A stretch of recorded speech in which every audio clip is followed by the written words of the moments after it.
والصلاة والسلام على أشرف الأنبياء والمرسلين. قال الله تعالى وتبارك في القرآن المجيد والفرقان الحميد ولقد آتينا داود وسليمان علما وقال الحمد لله الذي فضلنا على كثير من عباده المؤمنين. صدق الله مولانا العظيم وصدق رسوله النبي الكريم الرؤوف الرحيم. اللهم نور قلوبنا بالقرآن وزين أخلاقنا بالقرآن وأدخلنا الجنة بالقرآن ونجنا من النار بالقرآن. قال الله تعالى وتبارك في شان حبيبه مخبرا وآمرا إن الله وملائكته يصلون على النبي يا أيها الذين آمنوا صلوا عليه وسلموا تسليما. الصلاة والسلام عليك يا رسول الله وعلى آلك وأصحابك يا محبوب رب العالمين. الصلاة والسلام عليك يا نبي الرحمة وعلى آلك وأصحابك يا راحت العاشقین. حمد و تعریف و توصیف اللہ جل مجدہ الکریم کی ذات بابرکات کے لیے، رسول رحمت شفیع معظم نبی محتشم صدر بزم کائنات مالک شش جہات تابش غار حرا احمد مجتبی حضرت محمد مصطفیٰ صلی اللہ علیہ وآلہ وسلم کے حضور ناز میں اپنی عقیدتوں، ارادتوں اور محبتوں کا خراج پیش کرنے کے بعد، واجب الاحترام ذوی الاحتشام معزز و مکرم سامعین، خواتین و حضرات، السلام علیکم ورحمۃ اللہ وبرکاتہ. آج کل ہمارے وہاں سورہ النمل پر روزانہ کی بنیاد پہ نماز فجر کے بعد اور نماز عصر کے بعد درس قرآن چل رہا ہے. تو اس میں خاص طور پہ ابتدائی 3 رکوعوں میں انبیاء علیہ السلام کا ذکر ہے. تو اس مختصر نشست میں مفصل بیان کرنا تو ممکن نہیں ہے، لیکن میں کوشش کروں گا کہ حضرت سلیمان علیہ السلام کا ذکر جو دوسرے اور تیسرے رکوع میں کیا گیا ہے اس پر کچھ باتیں آپ کے سامنے رکھوں. مضمون تھوڑا سا خدشہ ہے طویل نہ ہو جائے، لیکن میں اس کے باوجود سمیٹ کے اس کو اپنے وقت میں ہی مکمل کرنے کی کوشش کروں گا، اور اگر تھوڑی سی تاخیر بھی ہو گئی تو آپ اس کے لیے ذہنی طور پہ آمادہ رہنا. ویسے کوشش ہوگی کہ وقت پر ہی اختتام پذیر ہو. حضرت سلیمان علیہ السلام بنی اسرائیل کے جلیل القدر نبی ہیں، اور یہ حضرت یوسف علیہ السلام کے بھائی کی اولاد سے 5ویں 6ٹھی پشت سے اللہ کے پیغمبر ہوئے ہیں. اللہ تعالیٰ نے بنی اسرائیل کو بادشاہت بھی عطا کی اور نبوت بھی عطا کی، اور کچھ بابرکت وجود اس عظیم المرتبت خاندان میں ایسے بھی گزرے کہ جن کو نبوت و بادشاہت کا سنگم بنایا گیا، جیسے حضرت یوسف علیہ السلام، حضرت داود علیہ السلام اور حضرت سلیمان علیہ السلام. حضرت سلیمان علیہ السلام حضرت داود علیہ السلام کے صاحبزادے تھے اور ان کے وارث قرار پائے. وَلَقَدْ آتَيْنَا دَاوُودَ وَسُلَيْمَانَ عِلْمًا. ارشاد فرمایا ہم نے حضرت داود اور حضرت سلیمان علیہ السلام کو علم عطا کیا. علماء نے لکھا ہے کہ اللہ نے انہیں اختیار دیا کہ یا حکومت لے لو، یا دولت لے لو، یا علم لے لو. تو انہوں نے کہا مالک ہمیں علم دے دیں، تو اللہ نے دولت و حکومت اس کے صدقے سے عطا کر دی. تو سب سے بڑی دولت علم ہے. تو یہاں کہا کہ ہم نے ان کو علم کے نور سے مالا مال کیا. اور اگر بنظر غور مطالعہ کریں تو علم ہی شہنشاہی ہے. اسی زمانے میں ایک ملک کو فتح کر لیا گیا اور بادشاہ گرفتار کر کے حاضر لایا گیا. تو جو فاتح تھا اس نے مفتوح کو کہا، اس بادشاہ کو کہا کہ ہم تجھے قتل نہیں کرتے، تمہیں جان کی امان دیتے ہیں، بلکہ اس حکومت میں تجھے عہدہ دینا چاہتے ہیں. اب تم بتاؤ کہ تمہیں کون سے منصب پہ رکھا جائے. تو اس نے کہا مجھے معلم لگا دو، مجھے استاد لگا دو. تو اس بادشاہ نے ہنس کے کہا پھر بادشاہی چاہتے ہو؟ تو یہ بادشاہی ہے، یہ شہنشاہی ہے علم. تو کہا ہم نے ان کو علم کی دولت سے مالا مال کیا. وقال الحمد للہ الذی فضلنا علی کثیر من عبادہ المؤمنین. انہوں نے اللہ کی بارگاہ میں عرض کی کہ ساری تعریفیں اللہ کے لیے ہیں جس نے ہمیں اپنے بہت سے مومن بندوں پر فضیلت بخشی ہے. نعمت کا شکریہ ادا کر رہے ہیں کہ اتنے اللہ کے بندے تھے، کتنی مخلوقات تھیں اور اہل ایمان بھی کتنے تھے، لیکن ہمیں علم دے کر کے اس نے فضل و شرف عطا کیا. اس پر ہم اللہ کا شکر ادا کرتے ہیں. تو علم نصیب ہو جانا یہ اللہ کی بہت بڑی نعمت ہے اور اس پر شکریہ ادا کرنا چاہیے. شکریہ سے نعمت میں اضافہ ہوتا ہے. ووارث سلیمان و داود، اور حضرت سلیمان حضرت داود علیہ السلام کے وارث ہوئے. قال یا ایھا الناس علمنا منطق الطیر واوتینا من کل شیء. آپ نے کہا اے لوگو، ہمیں پرندوں کی بولی سکھائی گئی ہے اور ہمیں ہر چیز عطا کی گئی ہے. بے شک یہ اللہ کا واضح فضل ہے. جو بھی ضروریات تھیں، تخت و تاج کے جو بھی تقاضے تھے، وہ سارے کے سارے آپ کو عطا کیے گئے. حکومت ہے، تخت و تاج ہے، دولت ہے، فوجیں ہیں، تصرف ہے، اور غلے ہیں، جائیدادیں ہیں، زمینیں ہیں. کائنات کی کوئی شے ایسی نہیں ہے جس کا وافر حصہ انہیں نہ دیا گیا. تو کہا کہ ہمیں ہر شے دی گئی ہے اور یہ اللہ تعالیٰ کا بڑا واضح فضل ہے. وَحُشِرَ لِسُلَيْمَانَ جُنُودُهُ مِنَ الْجِنِّ وَالْإِنسِ وَالطَّيْرِ. اور حضرت سلیمان علیہ السلام کے لیے ان کے لشکر جنوں، انسانوں اور پرندوں میں سے جمع کیے گئے تھے. اللہ اکبر. فَهُمْ يُوزَعُونَ، جنہیں وہ بغرض نظم و تربیت جو ہے وہ آپ کی خدمت میں وہ روکے جاتے تھے اور وہ حاضر کیے جاتے تھے، جمع ہوتے اور پھر ان کو ایک ترتیب دیتے اور لشکر آراستہ ہوتے. یعنی آپ کی ملک میں انسان بھی تھے، جن بھی تھے آپ کے لشکر میں، اور پرندے بھی تھے. اور جب آپ کا لشکر چلتا تھا تو ایک سمت جن ہوتے، ایک سمت انسان ہوتے، اور اوپر پرندے پرواز کر رہے ہوتے. کتنی شان و شوکت پر مشتمل لشکر ہوتا حضرت سلیمان علیہ السلام کا. حتی اذا اتوا علی واد النمل، یہاں تک کہ جب وہ لشکر چیونٹیوں کے میدان میں آیا اور وہاں چیونٹیاں جمع تھیں، حضرت سلیمان اپنے پورے لشکر کے ساتھ، پوری شان و شوکت کے ساتھ جب وادی نمل میں داخل ہونے لگے، قالت نملۃ یا ایھا النمل ادخلوا مساکنکم. تو ایک چیونٹی نے کہا کہ اے چیونٹیوں، اپنی رہائش گاہوں میں داخل ہو جاؤ.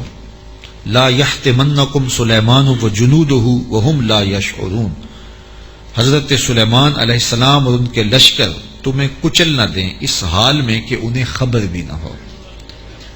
التفات نہ کریں، توجہ نہ کریں. تم ننھی اور مہین مخلوق ہو اور ان کی توجہ تمہاری سمت نہ ہو اور وہ گزرتے ہوئے تمہیں رون ڈالیں. بے خبری میں ایسا ہو جائے تو تم جلدی کرو، اپنی بلوں میں داخل ہو جاؤ. اس چیونٹی نے یہ بات اپنی ہم جولیوں سے کہی. حضرت امام فخر الدین رازی علیہ رحمہ اسی آیت کریمہ کی تفسیر میں لکھتے ہیں کہ اس چیونٹی کو یہ علم تھا کہ اللہ کے نبی کا لشکر جان بوجھ کر ننھی جان کو بھی ضائع نہیں کرتا. تو اس لیے اس نے کہا کہیں بے خبری میں تمہیں کچل نہ دیں. اگر ان کی توجہ ادھر ہوئی تو وہ ایسا کبھی نہیں کریں گے کہ تمہیں کچل ڈالیں. تو معلوم یہ ہوا کہ اللہ کے نبی کا لشکر، نبی کا تربیت یافتہ لشکر جان بوجھ کر ننھی جان کو بھی ضائع نہیں کرتا. اور جو جسموں کے ساتھ بم باندھ کر کے چھوٹے چھوٹے بچوں میں گھس جاتے ہیں اور بازاروں میں جا کے پھٹ جاتے ہیں اور پھر بعد میں بڑے فخر سے ذمہ داریاں قبول کرتے ہیں، یہ کسی نبی کا لشکر نہیں، شیطان کا لشکر. نبی کا تربیت یافتہ لشکر قرآن بتاتا ہے یہ چیونٹی بھی جانتی تھی کہ نبی کی تعلیم اتنی واضح ہے اور نبی امن کا پیغمبر بھی ہوتا ہے، اس لیے کبھی ایسا نہیں ہو سکتا کہ نبی کا تربیت یافتہ لشکر ہو اور جان بوجھ کر کے ننھی جان کو بھی ضائع کرے. رسول کریم صلی اللہ علیہ وآلہ وسلم جب کوئی لشکر روانہ کرتے تو اسے حکم دیتے کہ بوڑھوں کو قتل نہیں کرو گے، بچوں کو قتل نہیں کرو گے، عورتوں کو قتل نہیں کرو گے، ان کے مذہبی رہنماؤں کو، پادریوں کو قتل نہیں کرو گے، ان کے عبادت خانے نہیں توڑو گے، فصلیں نہیں اجاڑو گے. یہ کافر جو تھے ان کافروں کے بچوں کو بھی قتل کرنے سے روک دیا گیا، کافروں کے بوڑھوں کو قتل کرنے سے بھی روک دیا گیا، اور جو کفار ہیں ان کی خواتین کے قتل سے بھی منع کر دیا گیا. اور جو مسلمانوں کی نسلیں کاٹ کے رکھ دے اور اس پہ ذمہ داریاں قبول کریں، کوئی بدبخت ہوگا جو ان کی حمایت کرے گا اور ان کو اسلام کا نمائندہ قرار دے گا. وہ دشمن اسلام ہو سکتے ہیں، اسلام کے نمائندے نہیں ہو سکتے. تو اس چیونٹی نے کہا کہ اپنی بلوں میں داخل ہو جاؤ، کہیں نبی کا لشکر بے خبری میں تمہیں کچل نہ دے. حضرت امام راضی لکھتے ہیں کہ چیونٹی کو یہ علم تھا، اس علم کی وجہ سے اس چیونٹی کو قیامت تک آنے والی چیونٹیوں کا سردار بنا دیا گیا، ملکہ بنا دی گئی قیامت تک. اچھا، اگر آپ کی توجہ ہو تو ذات کی چیونٹی ہے، رب نے اس کے نام کی صورت اتاری ہے. چیونٹی کی حیثیت کیا ہوتی ہے، لیکن وہ پیار کرنے لگی نا نبی سے، اور اس کو پتا تھا کہ نبی کی تعلیمات کیا ہوتی ہیں، تو اس تعلیم کے نتیجے میں ذات کی چیونٹی ہے لیکن رب نے اس کے نام کی صورت اتار دی. تو اس چیونٹی نے کہا جلدی جلدی اپنی بلوں میں داخل ہو جاؤ، اللہ کے نبی کا لشکر کہیں تمہیں کچل نہ دے اور وہ دھیان نہ کرے، بے خبری میں کہیں ایسا نہ ہو جائے. اگر خبر ہوگی تو پھر کبھی ایسا نہیں ہو سکتا، کیونکہ نبی کی تربیت یہ ہے. وہ تو زندگیاں بانٹنے آیا ہے، زندگیاں چھیننے تو نہیں آیا، تو یہ ایسا نہیں ہوگا. فَتَبَسَّمَ ضَاحِكًا مِّن قَوْلِهَا. تو حضرت سلیمان پیغمبر نے جب چیونٹی کی اس بات کو سنا تو مسکرا پڑے. 3 میل دور تھے حضرت سلیمان علیہ السلام، اتنی دور سے چیونٹی نے کہا کہ جلدی جلدی بلوں میں چلی جاؤ، اللہ کے نبی کا لشکر کہیں بے خبری میں تمہیں کچل نہ دے. چیونٹی نے یہ بات کی تو حضرت سلیمان نے 3 میل دور سے سن لی اور پھر مسکرا بھی پڑے. اب 3 میل دور سے بات سنی جا سکتی ہے بھلا چیونٹی کی؟ یہ اس حال سے باہر جو چیونٹیاں چل رہی ہیں، کوئی شخص جو بڑا ہی جو ہے وہ باریک سماعتیں رکھتا ہو، کیا وہ یہاں بیٹھ کر کے چیونٹی کی بات جو باہر ہے اس کو سن سکتا ہے؟ چلو جو آپ کے کرسی کے نیچے چل رہی ہے اس کو سن سکتا ہے، اس کی آواز کو، لیکن 3 میل دور سے چیونٹی کی آواز کو اللہ کا نبی سن بھی رہا ہے اور جو وہ کہہ رہی ہے اس کو سمجھ بھی رہا ہے اور اس پر تبسم بھی فرما رہا ہے.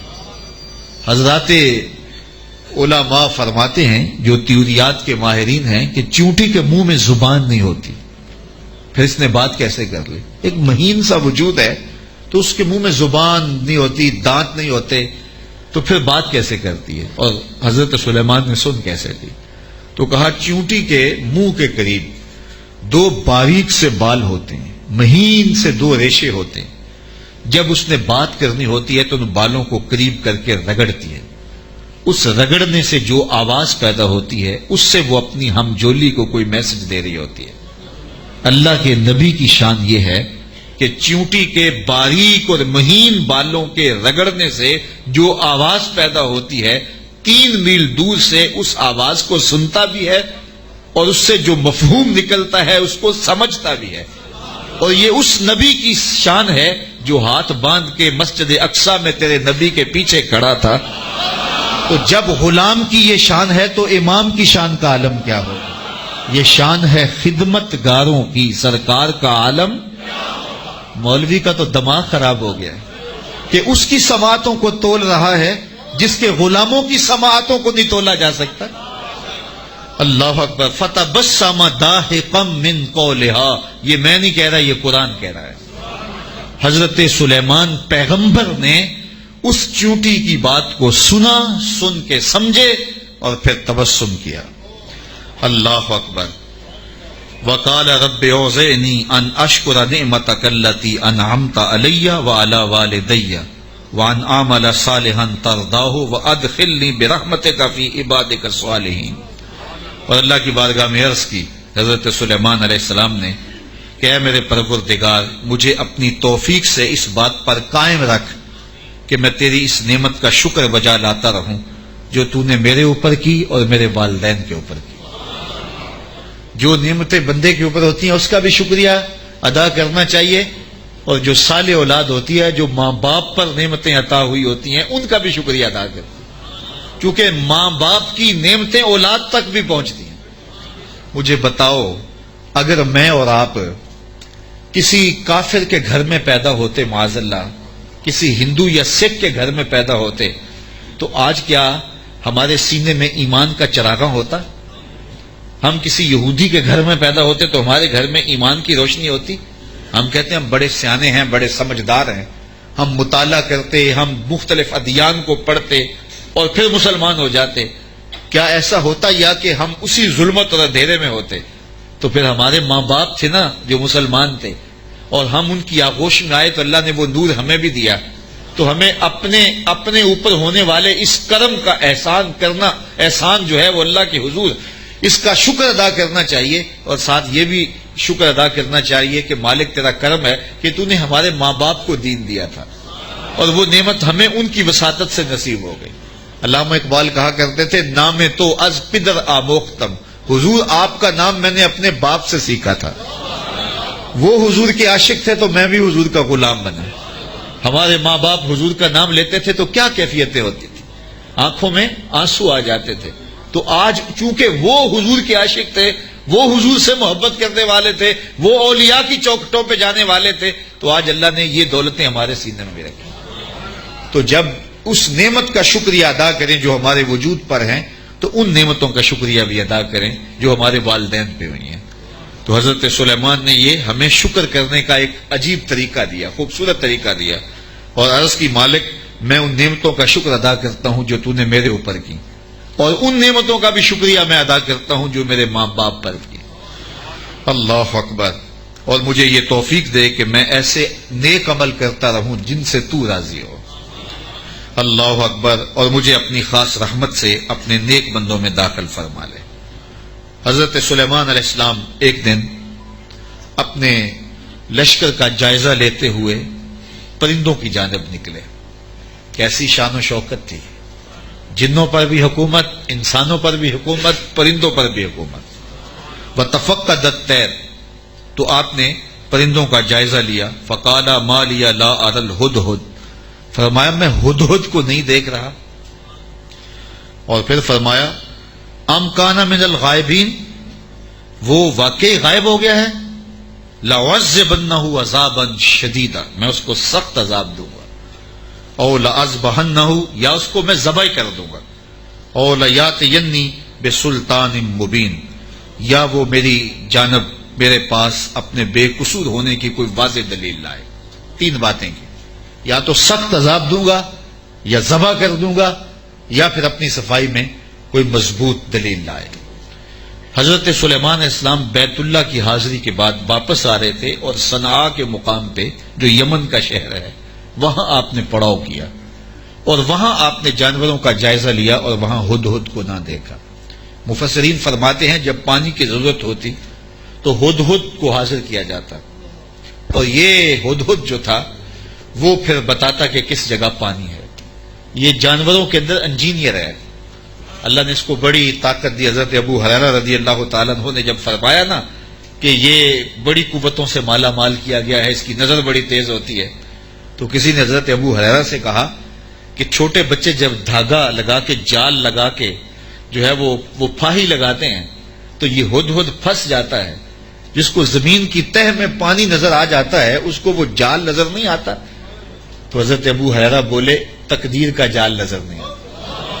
تو تقدیر کا جال بڑا ڈاڈا ہوتا ہے، وہ نظر نہیں آتا. یہ آپ نے ایک جانور دیکھا ہوگا کن کھجورا، اس کے 100 پاؤں ہوتے ہیں، 100 پاؤں. اور یہ جو سانپ ہوتا ہے اس کے کوئی پاؤں نہیں ہوتے. یہ اپنے جسم کو بل دے کے آگے بڑھتا ہے. اور کن کھجورا اس کے 100 پیر ہوتے ہیں. اور سانپ کی مرغوب غذا ہے کن کھجورا. اور جب اس کو یہ نظر آئے تو یہ دوڑتا ہے اور سانپ پیچھے دوڑ کے اس کو شکار کر لیتا ہے. تو کسی نے کن کھجورے سے پوچھا کہ تیرے 100 پیر ہیں اور سانپ کا ایک بھی نہیں ہے اور پھر بھی تو پکڑا جاتا ہے. اس نے کہا تقدیر کے آگے پاؤں نہیں چلتے. تو کہا کہ وہ دھاگا تقدیر کا ہے، وہ ہدہد کو نظر نہیں آتا اور وہ بچے اسے پکڑ لیتے ہیں. تو ہدہد حضرت سلیمان علیہ السلام کا درباری پرندہ تھا اور حضرت سلیمان علیہ السلام اس سے محبت کرتے تھے. یہ بھی اللہ کے نبی سے پیار کرتا تھا. بلکہ صاحب روح البیان نے ہدہد کے عنوان سے بڑی باتیں لکھی ہیں، کچھ لطیفے بھی ذکر کیے ہیں. کہتے ہیں ایک دن یہ ہدہد چونکہ لاڈلا پرندہ تھا حضرت سلیمان کا، تو حضرت سلیمان علیہ السلام کو کہنے لگا کہ میں آپ کے لشکر کی دعوت کرنا چاہتا ہوں. آپ نے کہا اتنا بڑا لشکر ہے اور تو میرے لشکر کی دعوت کرے گا؟ کہا جناب دعوت قبول کیجیے. تو کہا ٹھیک ہے، آج دوپہر کو میں آپ کے لشکر کی دعوت کروں گا. جب دوپہر کا وقت آیا تو دریا کنارے لشکر نے پڑاؤ کیا ہوا تھا. تو ہدہد کبھی دائیں کبھی بائیں اڑانے بھر رہا ہے. تو کہا میاں وقت ہو گیا ہے، اب لاؤ نہ کھانا، تم نے آج ہماری دعوت کی ہے. کہا جی اسی کا انتظام کر رہا. تھوڑی دیر کے بعد اس نے فضا میں ایک چڑیا شکار کی اور اس کو فضا میں توڑ کر کے پانی میں پھینک دیا اور لشکر کو آواز دی جس کے ہاتھ میں بوٹی آتی ہے بوٹی لے لے، باقی شوربہ پی لے. یہ بڑا لاڈلا پرندہ تھا حضرت سلیمان علیہ السلام کا. تو جب اس کو نہ دیکھا تو غصے میں آ گئے. اور میاں کوئی لاڈلا ہو اور نہ آئے تو پھر زیادہ غصہ چڑھتا نا. وہ کوئی نالائق شاگرد ہو تو کلاس سے غیر حاضر بھی ہو تو وہ اتنا غصہ نہیں آتا کہ چلو جان چھوٹی. لیکن کوئی ذہین ترین طالب علم ہو تو وہ نہ آئے تو طبیعت میں تلخی آ جاتی ہے. میں بھی ملک کے طول و عرض میں درس قرآن دینے جاتا ہوں اور یہاں بھی اور باقی ملک کے حصوں میں بھی ایک باقاعدہ درس قرآن کلاس کی شکل بن گئی ہوئی ہے. تو کچھ لوگ ایسے ہوتے ہیں جو درس قرآن بڑے انہماک سے سنتے ہیں، توجہ سے سنتے ہیں. تو پھر کبھی وہ نہیں نہ آتے تو پھر ان پہ غصہ بھی بڑا آتا ہے کہ میاں تو کیوں نہیں آیا. حضرت حسن بصری تقریر کرنے کے لیے بیٹھتے تھے تو پردے کے پیچھے حضرت رابعہ بصریہ بیٹھتی تھی. تو پوچھ لیتے تھے رابعہ آئی ہیں کہ نہیں آئی. جب آئی ہیں تو پھر درس شروع کرتے. تو کوئی سمجھنے والا ہو، کوئی پیار والا ہو تو پھر بات کوئی اور ہوتی ہے. تو اس پرندے سے چونکہ بڑا پیار تھا، جب اس کو نہ دیکھا تو غصے میں آ گئے. کہا ما لیا لا اری الہدہد، میں ہدہد کو نہیں دیکھ رہا، کیا وہ واقعی غائب ہے؟ اچھا میں اس کو ذبح کر دوں گا یا سخت سزا دوں گا یا پھر وہ مجھے اپنی بے گناہی کی کوئی دلیل پیش کرے. اب ہدہد کہاں چلا گیا؟ حضرات مفسرین لکھتے ہیں کہ وہ حضرت سلیمان علیہ السلام استراحت کرنے لگے تو وہ اڑ کے قریب ایک باغ میں چلا گیا. وہاں ایک اور اس کا ہم جنس ہدہد بیٹھا ہوا تھا. اس نے پوچھا کدھر سے آئے ہو؟ اس نے کہا کہ میں اپنے نبی کے ساتھ گیا تھا، اپنے شہنشاہ کے ساتھ گیا تھا اور ان کی حکومت جنوں پر بھی ہے، انسانوں پر بھی ہے، پرندوں پر بھی ہے. تو اس نے کہا کہ میری جو بادشاہ ہے میرے ملک وہ عورت ہے اور اس کا ایک تخت بہت بڑا، اور میں تمہیں دکھاؤں. تو وہ ہدہد کو ساتھ لے گیا اور اتنے میں دیر ہو گئی. حضرت سلیمان غصے میں آ گئے. کہا کدھر ہے؟ لاؤ اسے حاضر کرو. آپ کا جو درباری شہباز تھا وہ اڑا فضا میں بلند ہوا تو ہدہد آتا دکھائی دیا. تو اس نے اس کے اوپر جھپٹ کے حملہ کرنا چاہا تو ہدہد نے کہا تجھے واسطہ دیتا ہوں اس رب کا جس نے تجھے میرے پہ طاقت دی ہے، مجھے اپنا معاملہ حضرت سلیمان کے پاس جا کے پیش کر لینے دیں.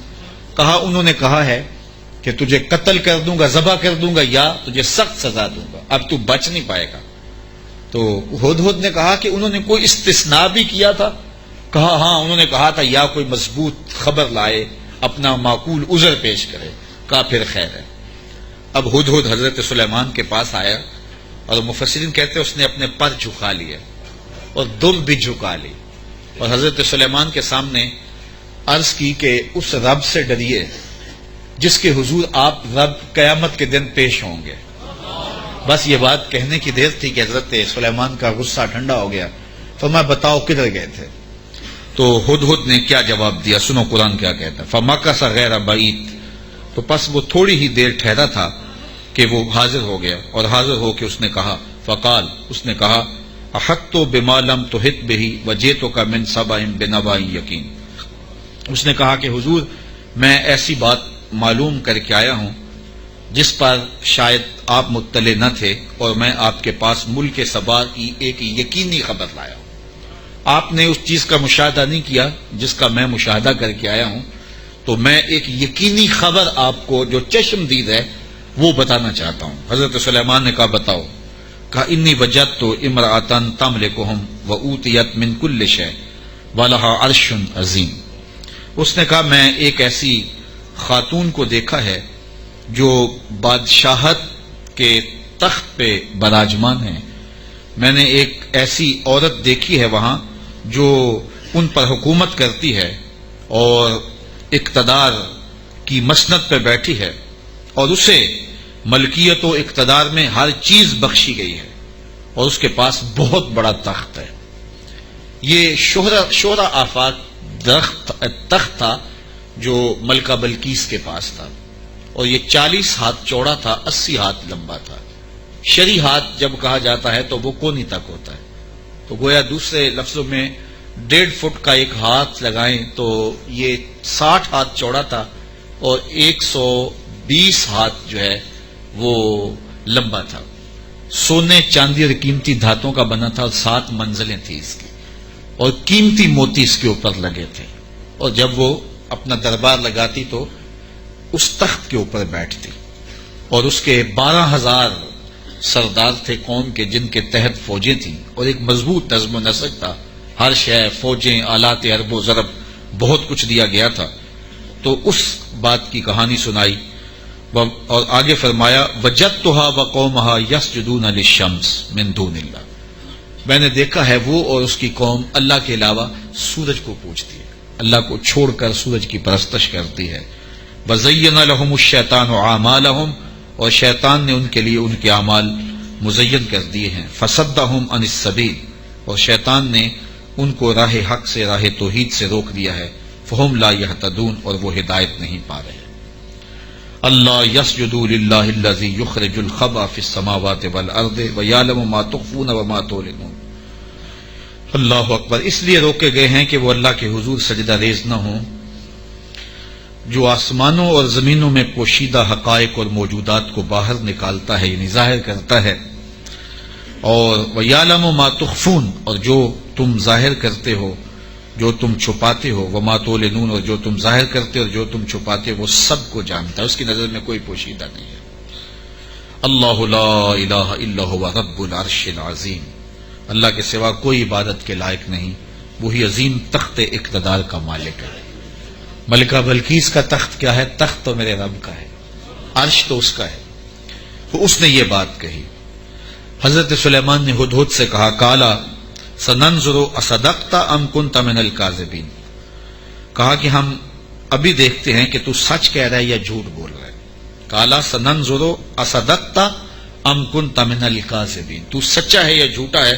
اذهب بکتابی ھذا فالق الیہم ثم تولى عنہم فانظر ماذا یرجعون. آپ نے خط لکھا اور ہدہد کو دیا، کہا اس کو لے جاؤ اور یہ خط ان کی طرف ڈال دو، اور اس کے بعد ان کے پاس سے ہٹ جاؤ، پھر دیکھ کہ وہ کس بات کی طرف رجوع کرتے ہیں. اس خط کے اوپر حضرت سلیمان علیہ السلام نے تحریر کی، ہدہد کے سپرد کیا. 1 مہینے کی مسافت پر تھا یہ ملک سبا حضرت سلیمان علیہ السلام کے ملک شام سے. 1 مہینہ جاتے ہوئے لگتا تھا، 1 مہینہ آتے ہوئے لگتا تھا. کہا یہ خط لے جاؤ میرا اور ملک سبا میں جاؤ اور ملکہ بلقیس کو دے آؤ، اور پھر دیکھو کہ وہ کیا کہتے ہیں. ہدہد نے خط پکڑا، بادشاہ تخت پہ بیٹھی تھی، اس نے جا کے خط پھینک دیا.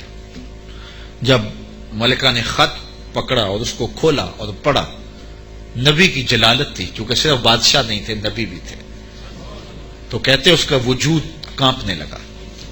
اور اس نے اپنی قوم کے سرداروں کو کہا کہ قالت یا ایھا الملأ انی القی الی کتاب کریم، اے میری قوم کے سردارو، میری طرف ایک عزت والا خط ڈالا گیا ہے۔ علماء تفسیر نے لکھا ہے کہ یہ لفظ ہی اس کے لیے بہتری کی ضمانت بن گیا کہ اس نے نبی کے خط کو عزت والا خط کہا۔ بعد میں جو ہوا اور پھر وہ مطیع ہوئی اور اللہ نے اس کے لیے بہتریوں کے دروازے کھولے، وہ اس کی اس تکریم کی وجہ سے۔ خسرو پرویز کی جانب میرے رسول کریم صلی اللہ علیہ وسلم نے خط بھیجا تھا تو اس نے ٹکڑے کر دیے تھے، تو آقا کریم علیہ السلام نے جب سنا تو فرمایا اللہ اس کی سلطنت کے ٹکڑے کرے گا، اور ایسے ہوا۔ تو پرویز نے حضور کا خط پھاڑا تھا تو ذلیل و رسوا ہو گیا، اور اس نے اللہ کے پیغمبر کے خط کو سینے سے لگایا اور کہا یہ عزت والا خط ہے جو میری جانب ڈالا گیا ہے۔ انہ من سلیمان، بے شک یہ حضرت سلیمان کی طرف سے ہے۔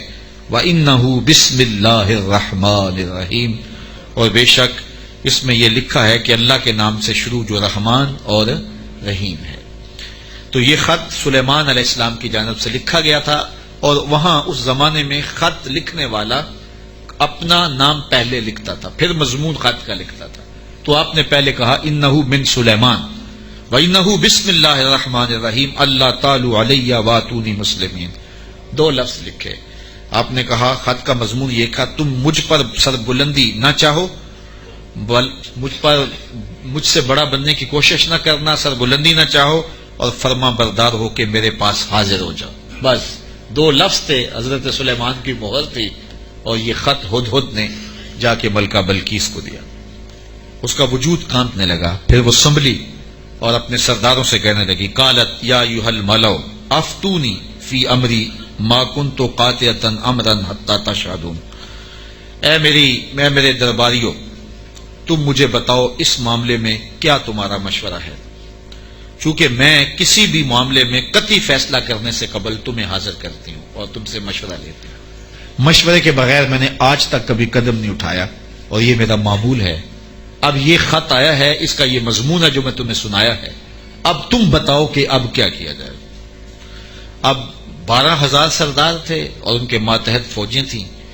قالو بولے نحن اولو قوت و اولو باس شدید، کہنے لگے کہ ہم طاقتور ہیں، سخت جنگجو ہیں، اور ہم لڑنے کے لیے تیار ہیں، قوم کا مورال بلند ہے، فوجیں پوری طاقت میں ہیں، آلات حرب و ضرب بھی ہیں، کوئی کمزوری نہیں ہے، آپ اگر حکم دیں تو ہم حاضر ہیں۔ والامر الیک فانظری ماذا تامرین، لیکن معاملہ آپ کے ہاتھ میں ہی ہے، حکم آپ کا ہی چلے گا، لیکن ہماری جانب سے کوئی کمزوری نہیں، ہم بالکل تیار ہیں، مستعد ہیں، فعال ہیں، فوجیں تیار ہیں، مورال بلند ہے، لڑنے کے لیے آمادہ ہیں۔ تو اب آپ کا حکم ہے، کیا آپ حکم دیتی ہیں؟ قالت ان الملوک اذا دخلوا قریۃ افسدوها وجعلوا اعزۃ اہلها اذلہ، ملکہ نے کہا کہ بے شک جب بادشاہ کسی بستی میں داخل ہوتے ہیں تو اسے برباد کر دیتے ہیں اور وہاں کے باعزت لوگوں کو ذلیل و رسوا کر ڈالتے ہیں، اور یہ لوگ یعنی بادشاہ اسی طرح کریں گے۔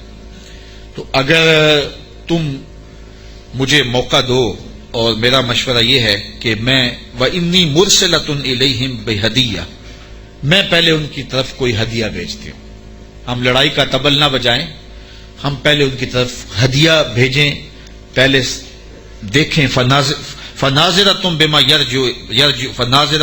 يَرْجُو الْمُرْسَلُونَ، پھر ہم دیکھتے ہیں کہ جو ہمارے قاصد گئے ہیں وہ کیا پیغام لاتے ہیں، اگر وہ ہمارے ہدیے کو قبول کر لیتے ہیں اور کوئی ہماری سیٹنگ ہو جاتی ہے تو پھر تو لڑائی کی ضرورت نہیں ہے، لڑائی بہت خطرناک ہوتی ہے، اس کے انجام بڑے بھیانک ہوتے ہیں۔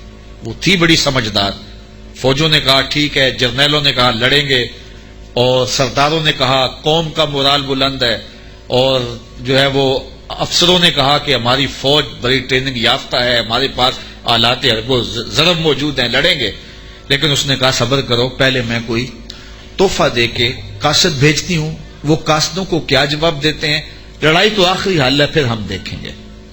فلما جاء سلیمان، جب قاصد حضرت سلیمان کے پاس آیا، کہتے ہیں وہ تحفہ کیا تھا، مفسرین نے لکھا ہے کہ وہ سونے کی اینٹ تھی، اور اس کو قیمتی کپڑے میں دیباج میں لپیٹ کر کے باقاعدہ اس کے لیے جو ہے وہ ایک چیز بنائی گئی اور غلافوں میں لپیٹ کر کے وہ خادم حضرت سلیمان کے پاس قاصد لے کر حاضر ہوا کہ ان کو اینٹ پیش کریں، چونکہ سونے اور چاندی سے بادشاہ لوگ بڑے خوش ہوتے ہیں۔ حضرت سلیمان کو جب پتا چلا کہ ان کے قاصد آ رہے ہیں اور اللہ کے نبی نے نور نبوت سے دیکھا بھی وہ کیا لا رہے ہیں، تو جنوں کو کہا حاضر ہو جاؤ۔ حاضر ہو گئے، کہا 1000 سونے کی اینٹیں میرے تخت کے آگے فرش پر بچھا دو۔ تو جب اینٹیں بچھی ہوئی انہوں نے دیکھی تو وہ جو تحفہ لے کے آئے تھے سنبھال کے ایک اینٹ، انہوں نے دیکھا کہ وہ اینٹیں تو قدموں میں پڑی ہوئی ہیں، تو اب وہ تحفہ دیتے ہوئے شرم محسوس کرنے لگے، کیا دے، الٹے بانس بریلی کو، یہاں تو اینٹیں قدموں میں پڑی ہوئی ہیں۔ علاؤ الدین خلجی ساری زندگی تڑپتا رہا کہ حضرت خواجہ نظام الدین اولیاء کی بارگاہ میں حاضری دوں۔ آپ مانتے نہیں تھے، آپ کا مزاج ایسا تھا کہ شاہوں سے گریزاں تھے، تو اس نے بڑا زور کیا۔ خیر جب اس نے یہ ارادہ کر لیا کہ میں حاضر ہونا ہے تو آپ نے علاؤ الدین کو لکھا کہ فقیر کی خانقاہ کے 2 دروازے ہیں، اگر تو ایک سے آیا تو میں دوسرے سے باہر نکل جاؤں گا، اور اگر تو نے زیادہ تنگ کیا تو تیرا شہر چھوڑ جاؤں گا۔ خیر بادشاہ نے ایک دن جو ہے وہ بغیر بتائے خانقاہ میں حاضری دی۔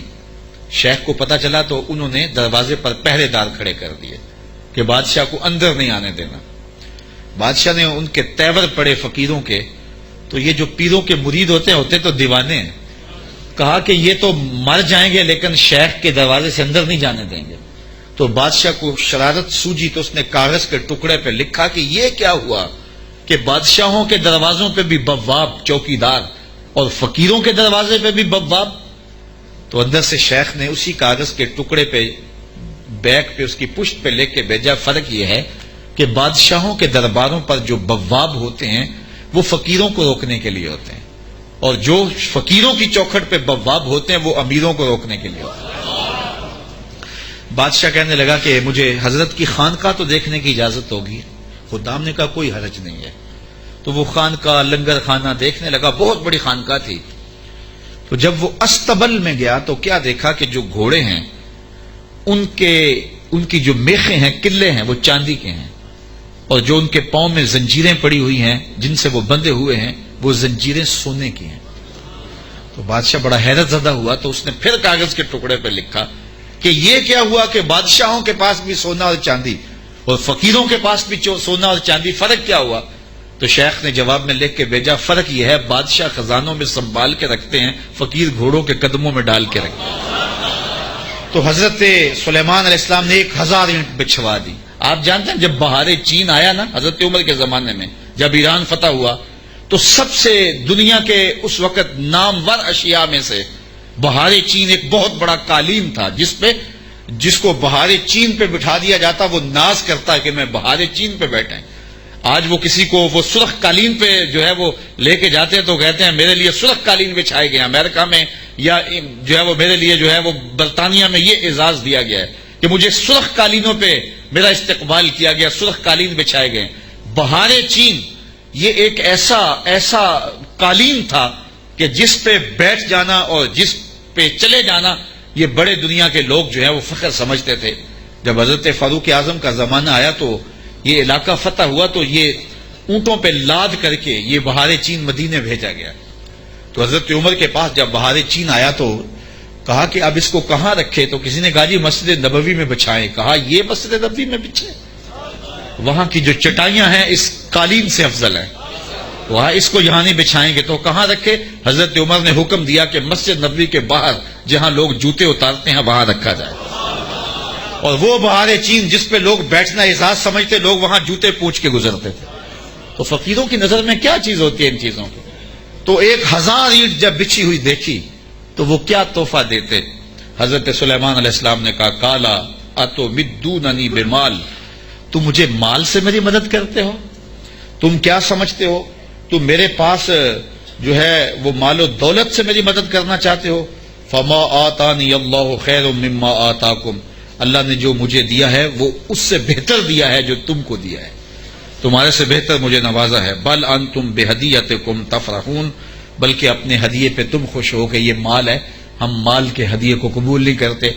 ایک طرف سورج کو پوجا جا رہا ہے، رب کے ساتھ شریک ٹھہرایا جا رہا ہے، اور میں ایک اینٹ لے کے راضی ہو جاؤں؟ سونے کی اور تم اللہ کی مخالفت کرتے رہو. یہاں سمجھنے کے لیے بہت کچھ ہے کہ اللہ کے حکموں کی نافرمانی کر رہا ہو اور پیر صاحب کو نذرانہ دے دے اور پیر صاحب یہیں چپ ہو جائے کہ کوئی نہیں مجھے نذرانہ مل گیا. یہ سمجھنے کے لیے کافی ہے. سونے کی اینٹ لے کے آئے ہیں, فرمایا وہ بتوں کو پوج رہے ہیں, وہ سورج کو پوج رہے ہیں اور مجھے اس نذرانے سے چپ کروانا چاہتے ہیں, ایسا نہیں ہوگا. اور آپ نے اس قاصد کو پیغام دیا, ارجع الیہم, جا ان کے پاس اور ان کو بتا جا کے کہ فَلَنَاتِيَنَّهُمْ بِجُنُودٍ لَا قِبَلَ لَهُمْ بِهَا وَلَنُخْرِجَنَّهُمْ مِنْهَا أَذِلَّةً وَهُمْ صَاغِرُونَ. ان کو جا کے بتا کہ ہم ایسا لشکر لے کے آ رہے ہیں جس کا تم مقابلہ نہیں کر پاؤ گے اور تمہیں ذلیل کر کے رسوا کر کے شہروں سے نکالے گے, تیار ہو جاؤ. حضرت سلیمان نے اس قاصد کو پیغام بھیجا. جب اس نے جا کے پیغام دیا اور حضرت سلیمان کے دربار کی کہانیاں سنائیں تو پھر لڑائی کی ہمت کس کو ہوتی؟ نبی کو اللہ نے روب دیا ہوتا ہے, نبی کا روب جو ہے وہ لوگوں پہ پڑ جاتا ہے. اللہ اکبر. تو کس کو ہمت ہوتی؟ ملکہ بلقیس نے کہا کہ اب میں خود جاتی ہوں. تو وہ خود تیار ہوئی اور وہ حضرت سلیمان کی بارگاہ میں حاضر ہونے کے لیے ملک سبا سے چلی. ادھر بھی وقت گزرتا گیا.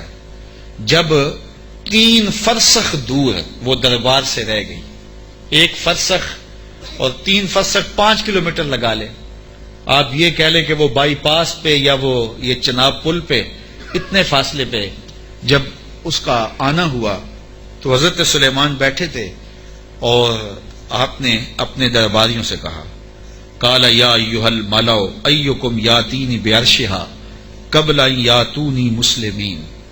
دربار لگا تھا, جن بھی بیٹھے تھے, انسان بھی بیٹھے تھے, پرندے بھی تھے. آپ نے کہا میرے درباریوں, وہ بلقیس آ گئی ہے, یہاں قریب ہی آ گئی ہے. تو اس کا وہ تخت جس پہ اسے ناز ہے, کوئی ہے جو اٹھا لائے اس کے لانے سے پہلے؟ کیسی شان حضرت سلیمان کی, وہ بائی پاس پہ آ گئی ہے اور تخت 1 مہینہ جاتے ہوئے لگتا ہے, 1 مہینہ آتے ہوئے لگتا ہے. یہ طاقتیں ہیں اللہ کے بندوں کی. اللہ اکبر. تو کہا وہ تو ادھر آ گئی ہے, تو کوئی ہے جو اس کا تخت جا کے جلدی جلدی اٹھا لائے؟ تو جب آپ نے یہ بات کہی تو ایک جن اٹھا, قال عفریت من الجن انا آتیک بہ. ایک جن کہنے لگا حضرت میں لاتا ہوں. کب لاؤ گے؟ قبل ان تقوم من مقامک, آپ کی مجلس ختم ہونے سے پہلے پہلے حاضر کر دیتا ہوں. اور مجلس ختم ہوتی تھی زوال کے وقت, دوپہر کے وقت. صبح شروع ہوتی اور دوپہر کو ختم ہو جاتی. تو کچہری لگی تھی, کہا کچہری ختم ہونے سے پہلے پہلے میں لے آتا ہوں. وَإِنِّي عَلَيْهِ لَقَوِيٌّ أَمِينٌ, طاقتور بھی ہوں, لے بھی آؤں گا اور امین بھی ہوں, کوئی ایک موتی بھی ضائع نہیں ہوگا. تو تخت میں لے کے آتا ہوں. اور 1 مہینہ میں نے عرض کیا جاتے ہوئے لگتا ہے, 1 مہینہ کئی ہاتھ موٹا تھا, 7 منزلیں تھیں, 40 ہاتھ چوڑا تھا, 80 ہاتھ لمبا تھا, سونے اور چاندی اور قیمتی جواہر سے مرصع تھا اور 7 کوٹریوں میں مکفل تھا, تالے لگے تھے, پہرے دار کھڑے تھے. جیب میں ڈال کے بھی لانا ہو پھر بھی 2 مہینے چاہیے. اور اس تخت کو لانے کا کہا دوپہر تک لے آتا ہوں. بڑی بات تھی نا. حضرت سلیمان خوش ہو جاتے کہ بڑی بات ہے, تو میں نہیں, مجھے اس سے بھی پہلے چاہیے, مجھے اس سے بھی پہلے چاہیے. کیا شان ہے, کیا شان ہے. کہا مجھے اس سے بھی پہلے چاہیے. قال الذی عندہ.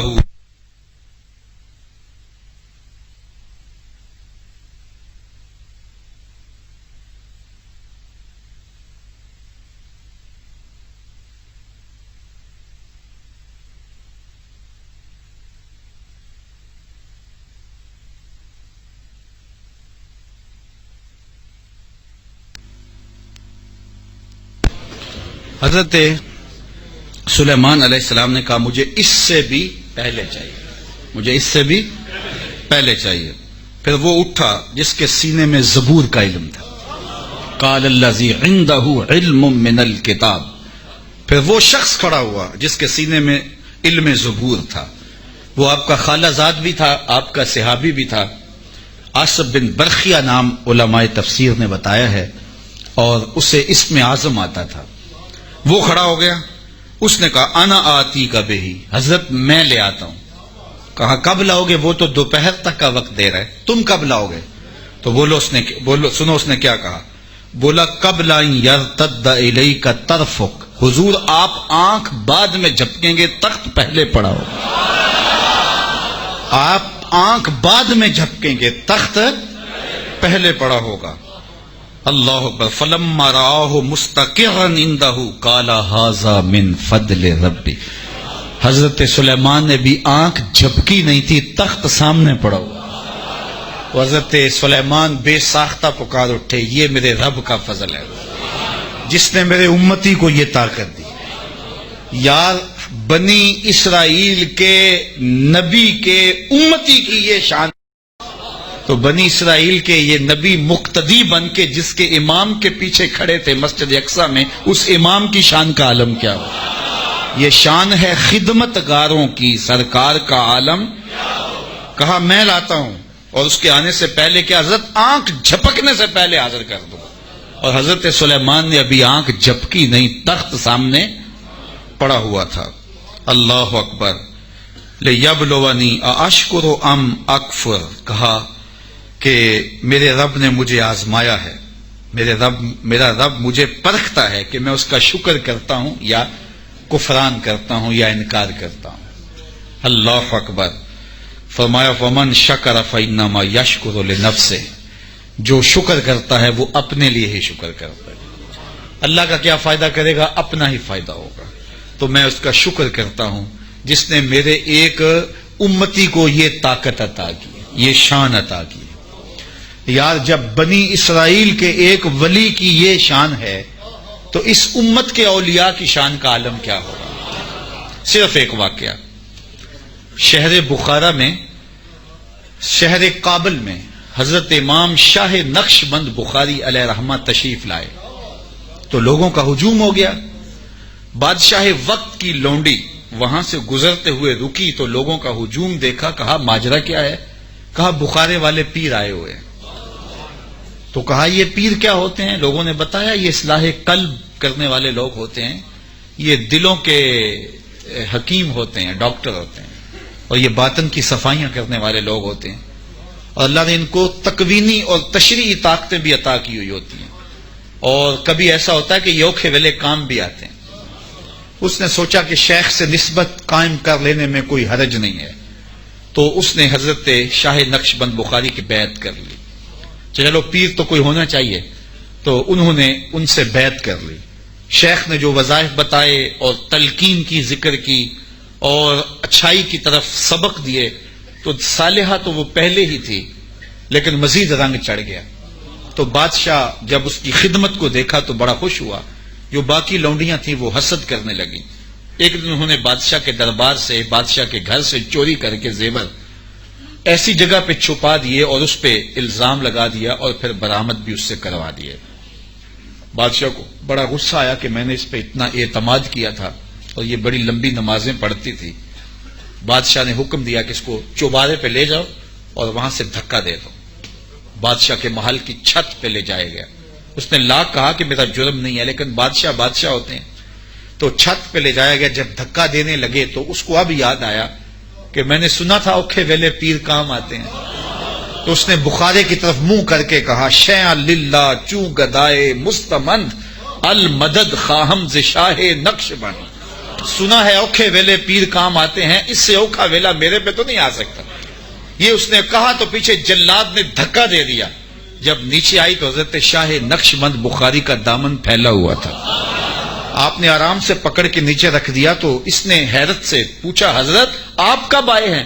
تو شاہ نقش بند بخاری فرمانے لگے تو از چبارہ آمدی من از بخارا آمدم، تو چبارے سے چل پڑی تھی میں بخارے سے چل پڑا۔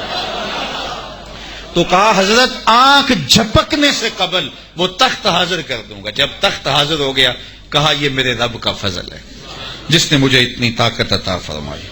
ومن کفر فإن ربی غنی کریم، اور اگر کوئی ولیوں کی اس طاقت کو نہیں مانتا، نبیوں کی اس طاقت کو نہیں مانتا، اللہ کے بندوں کی طاقتوں کو نہیں مانتا، اللہ کو پرواہ بھی کوئی نہیں۔ نہ مانے کوئی، اللہ کو کیا پرواہ ہے، وہ غنی بھی ہے اور کریم بھی ہے۔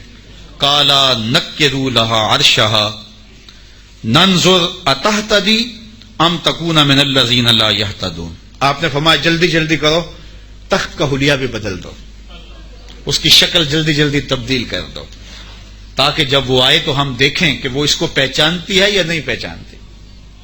تو تخت کا حلیہ بدل دیا گیا۔ فلما جاءت، جب ملکہ بلقیس پہنچی، قیل اہاکذا عرشک، کہا تیرا بھی اس جیسا کوئی تخت ہے؟ اس تخت کی طرف اشارہ کر کے کہا کہ کیا تمہارا تخت اسی طرح کا ہے؟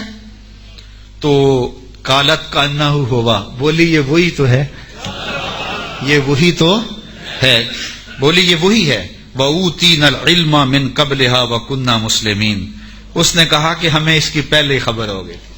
حضرت آپ تخت کو بدل بدل کے نہ دکھائیں، ہم پہلے ہی مان گئے ہیں، ہم پہلے ہی مان گئے ہیں، اور ہم مطیع بن کے آئے ہیں، فرما بردار بن کے آئے ہیں۔ وَصَدَّهَا مَا كَانَتْ تَعْبُدُ مِن دُونِ اللَّهِ، اور اس ملکہ کو اس معبود باطل نے پہلے قبول حق سے روک رکھا تھا۔ اللہ اکبر، کس نے؟ جس کو وہ اللہ کے علاوہ پوجتی تھی۔ انہا کانت من قوم کافرین، بے شک وہ کافر قوم سے تھی۔ قیل لہا ادخلی الصرح، اس کو کہا گیا اب محل میں آ جاؤ، یہ تو منظر باہر ہی تھا، کہا اب آ جاؤ ہمارے محل کے اندر۔ جب محل میں داخل ہوئی، فلما رأتہ حسبتہ لجہ، ایسے کیا گیا تھا کہ پانی ڈال کر کے حوض بنا کے اس میں پانی ڈالا، مچھلیاں ڈالے، اور اس اوپر ایک شیشہ رکھ دیا، اور وہ شیشہ اتنا خوبصورت تھا اور اتنا لطیف تھا کہ محسوس نہیں ہو رہا تھا شیشہ ہے، لگتا تھا آگے تالاب ہے، تو اور کوئی راستہ بھی نہیں تھا۔ تو جب وہ گزرنے لگی، حسبتہ لجہ، اس نے اس نیلگوں پانی کی لہریں جب چلتی ہوئی دیکھیں تو وہ سمجھی کہ یہ تو کوئی جو ہے وہ تالاب ہے۔ وَكَشَفَتْ عَنْ سَاقَيْهَا، اس نے اپنی پنڈلیوں سے کپڑا اوپر کر لیا۔ قَالَ إِنَّهُ صَرْحٌ مُمَرَّدٌ مِّن قَوَارِيرَ، تو حضرت سلیمان علیہ السلام نے فرمایا کہ یہ گہرے پانی کا تالاب نہیں ہے، بلکہ یہ تو شیشوں کا جڑا ہوا محل کے، شیشوں سے جڑے ہوئے محل کا صحن ہے، اور یہ جو ہے وہ ایسا ماجرا نہیں ہے، تو اپنے لباس کو اوپر کر لے۔ قالت رب انی ظلمت نفسی، تو وہ کہنے لگی میں نے اپنے نفس پہ میرے رب ظلم کیا ہے، اور آج میں اس مجمع کو گواہ بنا کے، تیرے پیغمبر کو گواہ بنا کے، آج اس محل کے اندر میں اعلان کرتی ہوں وَأَسْلَمْتُ مَعَ سُلَيْمَانَ لِلَّهِ رَبِّ الْعَالَمِينَ، میں حضرت سلیمان کے رب پر، تمام جہانوں کے رب پر ایمان لاتی ہوں، اور ایمان کی دولت سے مالا مال ہوئی۔ پھر حضرت بلقیس کا نکاح کیا حضرت سیدنا سلیمان سے ہوا یا دوسری روایت کے مطابق طبۂ یمن سے ہوا، اس کے بارے میں روایات مختلف ہیں، مفسرین نے دونوں باتیں لکھی ہیں۔ تو اللہ کے نبی کی شان ہی کیا نرالی تھی۔ قرآن مجید ہم پڑھتے جائیں تو باطن میں روشنی ہوتی جاتی ہے۔ میرا جی چاہتا ہے کہ یہ مجھے 8-9 سال تو ہو گئے یہاں آتے ہوئے، لیکن میرا خیال ہے کوئی ایک صورت بھی پوری نہیں ہوئی ہوگی، تو ہم نے یہ چاہا ہے کہ ایک مرتبہ اتنا وقت ہم نکالیں کہ پورا قرآن مجید پڑھ لیں۔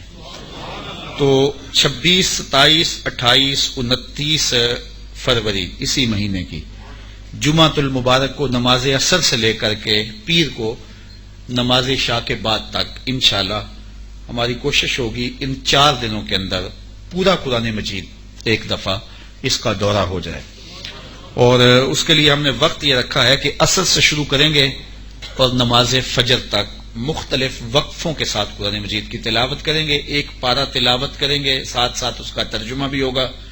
پارے کے اختتام پر آدھے گھنٹے کے لیے، تفصیل سے تو ممکن نہیں ہوگا، لیکن اس پارے کے اندر جو مضامین بیان ہوئے ہیں ان کا خلاصہ بیان کر دیا جائے گا، پھر تھوڑا سا چائے کا وقفہ ہو جائے، پھر دوسرا پارہ، اس طرح سحری تک جو ہے وہ سلسلہ چلتا رہے گا۔